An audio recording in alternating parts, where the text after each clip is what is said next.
दोस्तों, आज की हमारी कहानी का शीर्षक है श्री कृष्ण, बलराम और राक्षस की कहानी। महाभारत काल की बात है। एक बार श्री कृष्ण और बलराम किसी जंगल से गुजर रहे थे कि चलते चलते काफी समय बीत गया और अब सूरज भी लगभग डूबने ही वाला था। अंधेरे में आगे बढ़ना संभव नहीं था, इसलिए कृष्ण बोले, बलराम, हम ऐसा करते हैं कि अब सुबह होने तक यहीं ठहर जाते हैं और सुबह होते ही हम अपने आगे बढ़ चढ़ेंगे। बलराम बोले, पर इस घने जंगल में हमें खतरा हो सकता है, यहाँ सोना ठीक नहीं होगा, हमें जागकर ही रात बितानी है।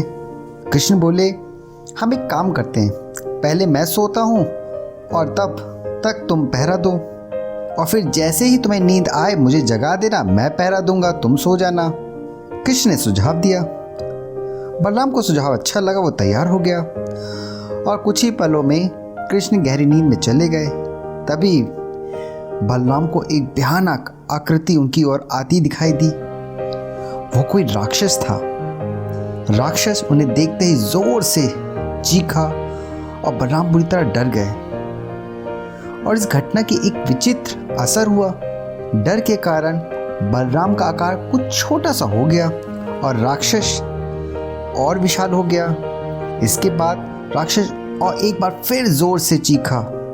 बलराम डर के मारे कांपने लगे और अब बलराम और भी सिकुड़ गए और राक्षस पहले से भी बड़ा हो गया। राक्षस धीरे धीरे बलराम की ओर बढ़ने लगा। बलराम पहले से ही भयभीत थे और इस विशालकाय राक्षस को अपनी ओर आता देख चीख पड़े कृष्णा, और चीखते ही वहीं पे बेहोश हो गए। बलराम की आवाज़ सुनकर कृष्ण उठे और बलराम को वहाँ देख उन्होंने सोचा बलराम पहला देते थे थक गए और सोने से पहले ही आवाज़ दे दी। अब कृष्ण पहरा देने लगे। कुछ ही देर बाद वही राक्षस उनके सामने आ गया और जोर से चीखा। कृष्ण जरा भी घबराए नहीं, बोले, बताओ तुम इस तरह चीख क्यों रहे हो, क्या चाहिए तुम्हें? और इस बार भी कुछ विचित्र घटना हुई। कृष्ण के साहस के कारण उनका आकार कुछ बढ़ने लगा और राक्षस का आकार कुछ घट गया। राक्षस को इस बार कोई ऐसा मिला था जो उसे डरा नहीं, घबराया नहीं। वह पुनः कृष्ण पर जोर से चीखा। इस बार भी कृष्ण डरे नहीं और उनका आकार और बड़ा हो गया, जबकि राक्षस उससे भी छोटा हो गया। आखिरी प्रयास में राक्षस ने पूरी ताकत से चीखा, पर कृष्ण मुस्कुराते रहे। फिर बोले, बताओ तो क्या चाहिए तुम्हें? फिर क्या था, राक्षस सिकुड़ कर छोटा सा हो गया और कृष्ण ने उन्हें हथेली में उठा लिया और अपनी धोती में बांधकर कमर में खोस कर रख दिया। और थोड़ी देर में सुबह हो गई। कृष्ण ने बलराम को उठाया, आगे बढ़ने के लिए कहा। वे धीरे धीरे आगे बढ़ने लगे। तभी बलराम उत्तेजित होते हुए बोले, पता है कल रात में क्या हुआ? एक भयानक राक्षस हमें मारने आया था। कृष्ण बोले, रुको रुको रुको। बलराम को बीच में टोकते हुए कृष्ण ने अपनी धोती में बंधा हुआ राक्षस निकाला। बलराम को दिखाते हुए बोला, कहीं तुम इसकी तो बात नहीं कर रहे? हाँ हाँ, ये वही है, पर कल जब मैंने इसको देखा था ये बहुत बड़ा था, अब ये इतना छोटा कैसे हो गया? बलराम ने आश्चर्य से पूछा। कृष्ण बोले, जब जीवन में तुम किसी ऐसी चीज से बचने की कोशिश करते हो जिसका तुम्हें सामना करना चाहिए, तो वो तुमसे बड़ी हो जाती है, तुम पे कंट्रोल करने लगती है।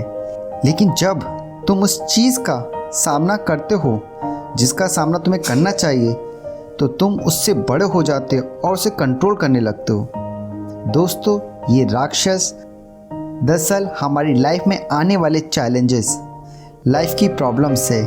अगर हम इन सिचुएशंस को अवॉइड करते हैं, ये समस्या और बड़ी हो जाती है और अल्टीमेटली हमें कंट्रोल करने लगती है। लेकिन अगर हम इनका सामना करते हैं, हिम्मत के साथ इन्हें फेस करते हैं, तो यही समस्याएं धीरे धीरे छोटी होती चली जाती है और हम उन पर काबू पा लेते हैं। इसलिए जब भी लाइफ में ऐसी प्रॉब्लम्स आए जिनका सामना करना आपको चाहिए, उसे अवॉइड मत करिए, उसे फेस करिए। उसे फेस करेंगे, इससे बचने की कोशिश मत करिए। जब आप ऐसा करेंगे तो देखते ही देखते वह प्रॉब्लम्स इतनी छोटी हो जाएंगी कि आप आराम से उसको कंट्रोल कर सकते हैं और उन्हें हमेशा हमेशा के लिए ख़त्म कर सकते हैं। आई होप आपको ये कहानी पसंद आएगी। Thank you so much.